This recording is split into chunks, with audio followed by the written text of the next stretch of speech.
Okay, thank you everybody for joining today. I'm pleased to present an update on Aspire Limited and our plans to develop the Avert Coking Coal project. Of note, it's a 100% owned project by the company. Some of you may be aware of this having been on the drawing board for some time now, but we've made great progress in recent years and we're on the cusp of starting construction. Firstly, just want to highlight the opportunity that coking coal presents. Quite different from thermal coal. There's strong growth projected across world consumption. Whilst Chinese consumption may be forecast to decline over the medium term, it's still strong. There's still a requirement for the Chinese to be importing coking coal to support their steel industry.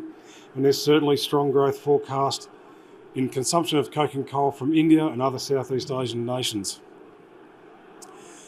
Why invest in Aspire Mining? It is a rare opportunity to find a coking coal deposit of this scale and this quality anywhere in the world.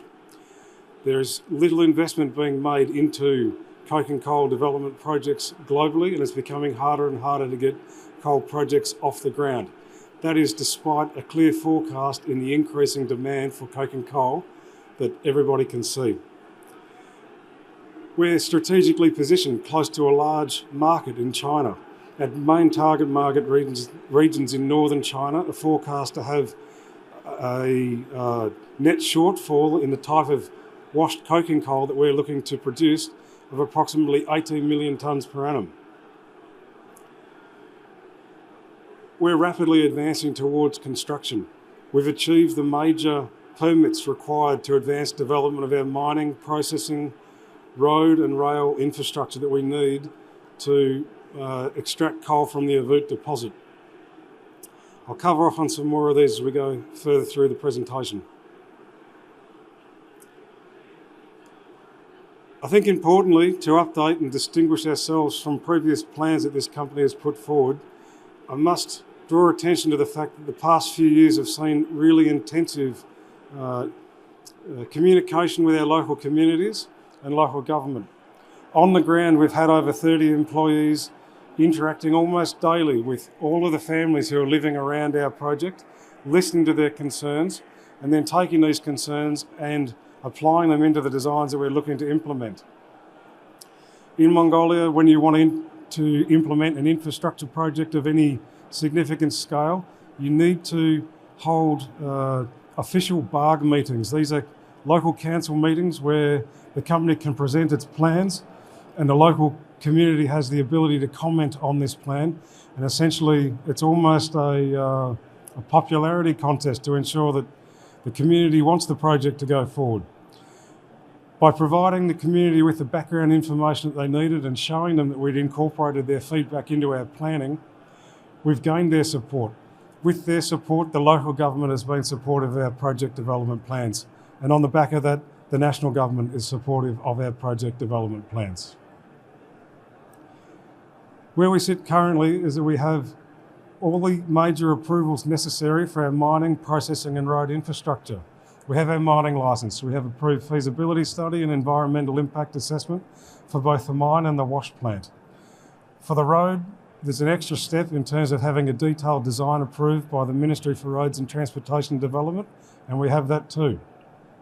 Importantly, this road has been designed not only for haulage of washed coking coal product from our deposit, but very deliberately, it will form part of the national road network in Mongolia and will be available for public to use. In the area where we're developing our project, this is going to be of great benefit to the local communities, providing better access to healthcare, to education, increasing the competitiveness of their businesses and the imports and exports from the region. The key feedback that we received from the community was with regard to concerns on dust generation, water consumption, and not to import the coal trucking technology that's commonly used in southern Mongolia into the Hovsgol region. Key aspects of this that we've incorporated into our processing plant design are to design a totally enclosed system where mine trucks are delivering coal into an enclosed ROM bin receival facility, capturing dust. It's a totally enclosed wash plant. The wash plant includes 4 filter press dewatering technology to ensure that we extract the most water possible from the fine rejects for reuse in washing further raw coal. The product coal, and there's only one product coal, it's a washed coking coal, will be delivered by enclosed conveyor to an enclosed building onto stockpile. From the stockpile it will be reclaimed by underground tunnel and sent directly to a surge bin for loading road trucks, which will deliver our coal to a railhead in Erdenet.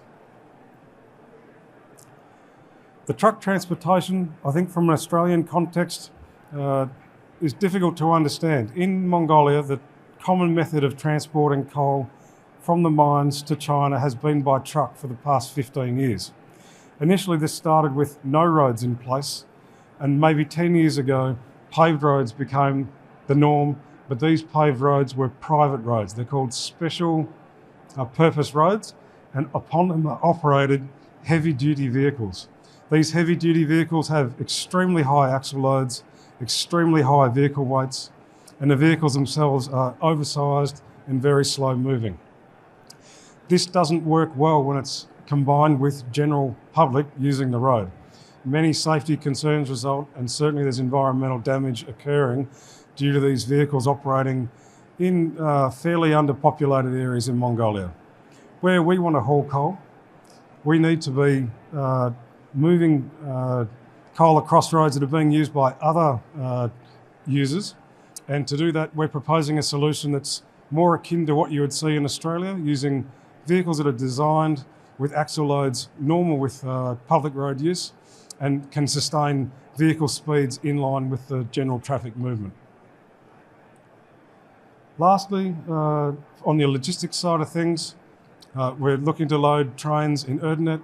The facility that we've had designed will enable very efficient loading of coal. There's an intermediary coal stockpile that is also contained within a building, preventing dust generation being spread across the surrounding area. And here I'd like just to outline the pathway to production. There's some discussion here about what has happened. Importantly, this quarter, the JORC resource and reserve estimates are being updated and will be released. On the back of that, independent technical report is going to be presented, outlining the project economics. We're currently in process of tendering for construction of wash plant and rail terminal facilities. And early in 2025, we expect construction to be starting on the ground. To a degree, this is subject to financing, but there are several packages progressing in that regard, and we're expecting to be able to announce separate discrete packages for project financing across Q1 and Q2 next year. On the basis of starting construction early next year, we expect to be in production by the end of Q4 2026. Just quickly on our register, we've got one major shareholder who's a very successful Mongolian businessman. That's important in Mongolia to have that strong local support. We see ourselves as a Mongolian company who happens to be listed on the Australian Stock Exchange. Next to him, Noble Group is a strong shareholder through their holding in Talaxis. And then the top 20 is held up the top 20 holds roughly 80% of the listing. Our share price has seen good growth over the past 12 months, and we're expecting that in the near future, on the basis of having achieved these key permits to develop the project, with news on the JORC resource and reserve updates, project financing and commencement of construction, that this upside is going to continue. Lastly, I'd just like to touch on the fact that our board has been strengthened significantly in the past 2 years with the addition of, in particular, Russell Taylor is now Executive Director, Michael Avery is Non-Executive Chairman. Both of these gentlemen bring great experience in developing projects, not only in Mongolia, but around the world. And I think between those two gentlemen, myself, Achita Dean and Bold Barter, we form a very strong team who can deliver this project on the ground in Mongolia. Thank you.